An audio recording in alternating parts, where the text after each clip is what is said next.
एक एक किलो की सोने की 3 ईंटें, मतलब 3 किलो सोना। आधा आधा किलो के 6 कंगन, मतलब 3 किलो और सोना। गले का हार ऐसा कि नौलखा भी पानी भरे। सोने की रिंग्स, छल्लों की तो पूछिए ही मत।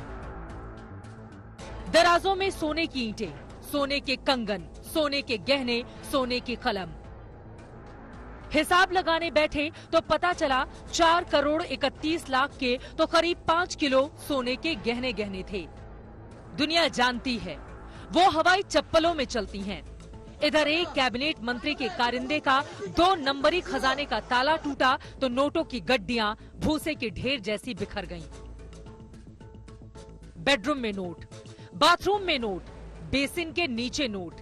इतने नोट कि ईडी वालों की हलक सूख गई। 4 मशीनें मंगाई गईं, वो भी नोट गिनने में हांफने लगी।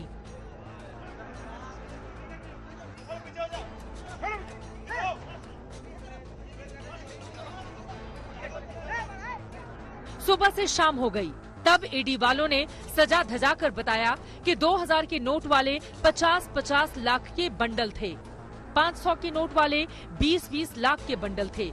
कुल 27 करोड़ 90 लाख रुपए की करेंसी मिली है। 4 करोड़ 31 लाख रुपए के गहने मिले हैं।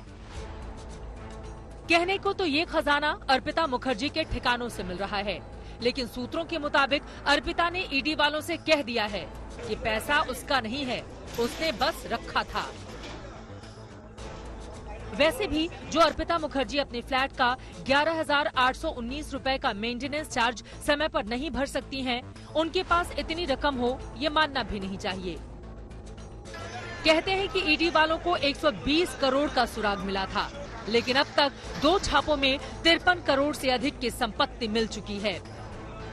पहली छापेमारी में 21 करोड़ नकद, 70 लाख के गहने, 50 लाख के डॉलर, 20 मोबाइल फोन मिले थे। दूसरे छापे में 32 करोड़ से अधिक की संपत्ति मिली है। ये तो केवल कण मात्र है, हजारों करोड़ का घोटाला है। सैकड़ों लोग इसमें जुड़े हुए हैं, सरकारी अधिकारी से लेकर के नेता, मंत्री, एमएलए, एमपी, ब्लॉक स्तर के नेता भी, जिन्होंने कलेक्शन करके पैसा लाए हैं। बहुत बड़ा घोटाला है। पार्टी पैसा पर, लूट पर टिका हुआ है, सरकार भी कुछ नहीं, और पुलिस और दादागिरी, गुंडागिरी पर रुका हुआ है। ईडी पूरे एक्शन में है, जहां सुराग मिल रहा है वहां पहुंच जा रही है। अब तक टॉलीगंज, बेलघरिया, राजडांगा, गरियाहाट, बरुईपुर तक हलचल है। गरियाघाट में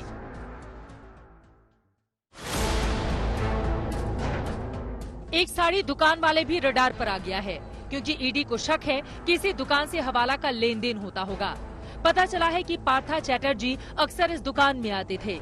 कई तस्वीरें हैं। इस तस्वीर में बाईं तरफ पार्था चैटर्जी दिखते हैं, सामने फूड मिनिस्टर हैं और ये लाल टी शर्ट वाला शख्स कांतिलाल साहा है जो ईडी की रडार पर है।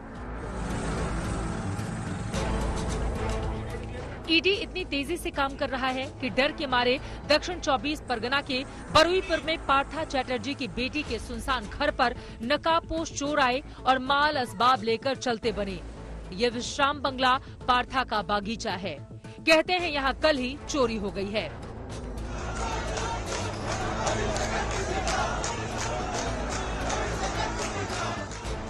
उधर बीजेपी लगातार मोर्चे निकाल रही है, प्रदर्शन कर रही है। ममता बनर्जी पश्चिम बंगाल में पूरा भारत का सबसे बड़ा घोटाला का मास्टर है। इसका अरेस्ट होना चाहिए ममता बनर्जी को। लेकिन टीएमसी मुंह खोलने को तैयार नहीं। वो तो अब अर्पिता तक को पहचान नहीं रहे। पहले वो लेडी के साथ हमारे पार्टी का और गवर्नमेंट का कोई ताल्लुक नहीं है।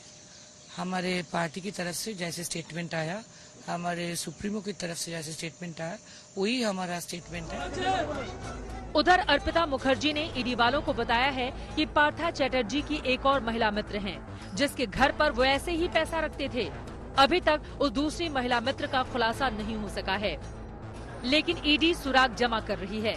टीएमसी के विधायक माणिक भट्टाचार्य से दिन भर की पूछताछ हो चुकी है। उधर ममता बनर्जी ने अब हफ्ता पूरा होने के पहले ही पार्था चैटर्जी से मंत्री पद छीन लिया है। आपको चलते चलते बता दें, 2016 में पश्चिम बंगाल में सेकेंडरी स्कूल कमीशन में ग्रुप सी और डी के पदों पर भर्ती हुई थी। बड़े घोटाले का खुलासा हुआ तो हाईकोर्ट ने जांच के आदेश दिए। उसी की जांच में अब पता चल रहा है कि ममता बनर्जी सरकार के मंत्रियों के जानने वालों के घर करोड़ों की कैश रखी हुई है। कोलकाता से सूर्याग्नि रॉय, ऋतिक मंडल और दिल्ली से हिमांशु मिश्रा के साथ आज तक ब्यूरो।